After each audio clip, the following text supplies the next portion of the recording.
Waqt id-diskors li fih ippreżenta l-estimi għall-Ministeru għall-Politika Soċjali u Drittijiet tat-Tfal mill-baġit tas-sena d-dieħla, il-Ministru konċernat Michael Falzon qal kif in-nefqa rikurrenti u kapitali ta' dan id-Dekasteru tammonta għal aktar minn kwart tan-nefqa tal-Gvern, hekk kif hi kważi 2.6 biljun euro. Dan fil-waqt li aktar minn 1.8 biljun euro se jintefqu fuq benefiċċji u ħidma soċjali li ilha akbar nefqa f'dan il-qasam li qatra pajjiżna fl-istorja.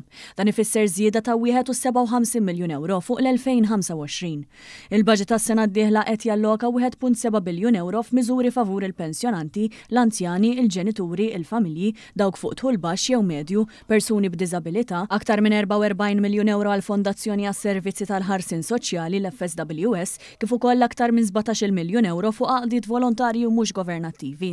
Il-Ministru qal kif dan l-investimentu possibbli minħabba ritmu ekonomiku sod, bil-Gvernu impenjat fil-qasam tal-ġustizzja soċjali. Żied jispjega kif wara l-2013 Gvern Laburista kien nida programm biex tikber l-ekonomija, jinħoloq ix-xogħol u jissaħħaħ il-qafas soċjali b'inizjattivi favur is-soċjetà in ġenerali. Għal kif dan wassal biex il-qatt niżel għall aktar livelli baxxi fl-Ewropa. Il-parteċipazzjoni tan-nisa fl-impjieg żdiedet u qabżet il-medja Ewropea, naqsu d-dipendenzi fuq l-assistenza soċjali u l-faqar fil-waqt li żdied id-dħul tal-familji. Il-Ministru qal li sallum il-Gvern ta' 708 miljun euro fajnuna lill-familji, hekk kif kull budget joffri miżuri ġodda u jtejjeb il-benefiċċji eżistenti. U deskriva l-budget imħabbar għas-sena d-dieħla bħala l-aktar estensiv li investa fil-familji, fosthom permezz ta' tnaqqis ta' taxxa addizzjonali ta' 160 miljun euro lil madwar 68,000 ġenitur. Għal kif dan kollu huwa allineat mal-pjan soċjali għall-familja 2025-2030 li jindirizza rata baxxa ta' twelid, ostakli ekonomiċi u soċjali u bilanċ bejn ix-xogħol u l-ħajja. Il-Ministru Falzon qal li l-Gvern Laburista jassigura li mhux nofs ħobża biss tingħata lill-pensjonanti iżda stil ta' ħajja aħjar kif jista' jixed kulħadd.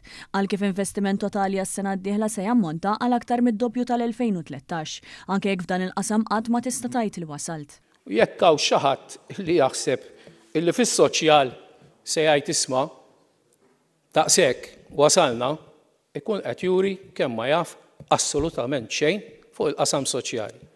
Qasam soċjali huwa qasam ħaj illi jinbidel kontinwament bħalma ninbidlu aħna stess kontinwament.